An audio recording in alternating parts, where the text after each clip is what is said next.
Hello, Matilda, it's nice to see you in the shop.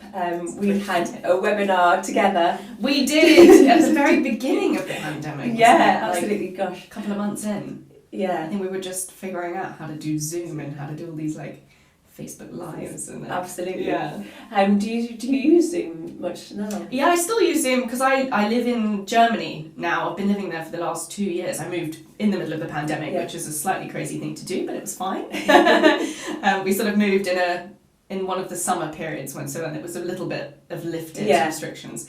But yeah, because I live in Berlin, I still use Zoom quite a lot to keep in touch with all sorts of different people that I'm in touch with regularly, from my agents to my CD record label, and just keeping in touch with people. It's also a good way to do kind of interviews and things like that for magazines and stuff. Absolutely. What are you doing in Berlin? Just living there. Yeah, no, it's great. I literally just moved up there. I was in Munich for the last 2 years.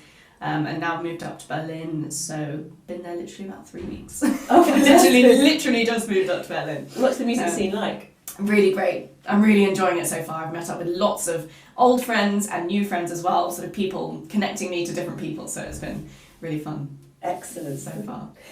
So if we just go back sort of to life before Berlin, and what age did you actually start to play? 8. 8. Yes, so I had started on the piano a little bit earlier, because my mum's a piano teacher and accompanist, so she kind of started teaching me little bits on the piano when I was around the age of 5. And then when I was 8, apparently I was kind of searching through the cupboards at home, kind of looking for a new toy to play with or whatever, and I came across my dad's old trumpet, because he had played trumpet when he was in school. So he hadn't touched it since he was 18, but for some reason he'd kept his trumpet. It was just lying around in a cupboard, and so I kind of came across this and thought it looked quite exciting. You know, what is this fun instrument? And I could make a sound on it, so my parents thought, okay, we better give her some lessons, and that's kind of where it all started. So your dad didn't try to teach you? No, absolutely not. Were you a good pupil from your parents' perspective, do you think? I don't know. I was always very keen to play, and I probably did need, go and practice quite a lot. I think every kid needs that kind of encouragement. But once I started really having fun with the instrument and like being able to participate in all the groups and stuff, then it was really just natural for me, and I love doing it.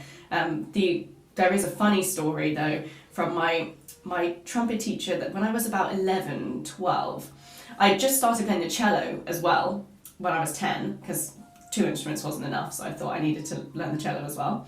And there's this sort of funny story that my mum tells me, that when I was around 11, 12, I used to tell my trumpet teacher, Nigel Fish, that the trumpet was my least favourite instrument. It was my third favourite.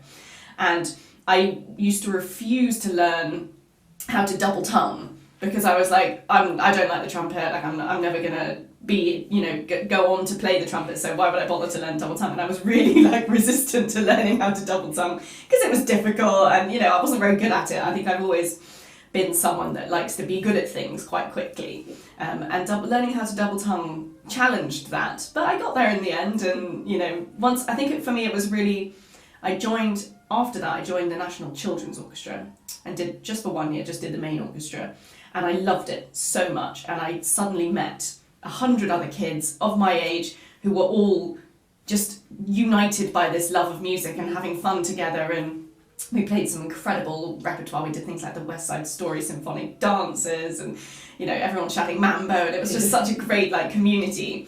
And most of my friends there were at a junior music college in London. So after that I was like, right, I want to go to junior music college, went to junior Guildhall, and then kind of over the years that I was there, it became clear that I wanted to do the National Youth Orchestra. I just kind of kept progressing up through I did all the Kent County youth stuff as well, which was amazing. So many different ensembles, and just having so much fun with the trumpet, it became quite apparent that the cello was, going down the rankings.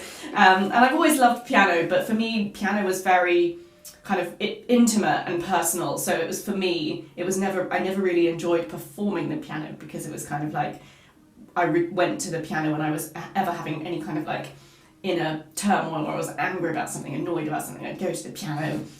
And I still do that a little bit to this day. I don't have a piano in my new flat in Berlin, which is a shame.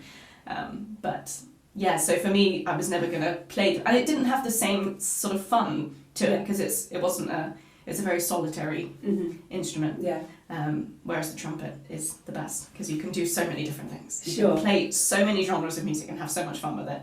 And yeah, I feel very lucky to be able to kind of travel around the world and make music with all these different people, you know. I think your trumpet teacher must be delighted that the trumpet's now number one. Yes, he is. Yeah, he teaches at the same school as my mum, so they stay in touch quite a lot, which is nice, and I stay in touch with him too. So. And I suppose that group environment maybe then helped the double tonguing because you could share sort of tips, or you were all encountering the same challenges with playing as well. Definitely, and I also think that particularly being at sort of places like Junior Guildhall or the National Youth Orchestra really gives you the kind of aspirations, because suddenly you're in an environment where you're not the best. You know, you're younger, there are people to look up to, and I think that really, I remember when I got into the National Youth Orchestra, I was 16 and there were 9, there were 9 trumpets in the section, and I was the 9th. In my first year, you know, I was right down the line. So there were 8 other people in front of me, and the principal trumpets and everything. I really looked up to them and wanted to be as good as them. So I think that really kind of spurred me on and drove me, that kind of having those people to look up to and to think, oh wow, they can do this that I can't do. And so that sort of showed me the things that I needed to work on to help me get up to principal trumpet, which I did do. Which was great. But it really, you know, I needed that to kind of spur me on and to help me kind of like conquer those things that I wasn't as good as other people were.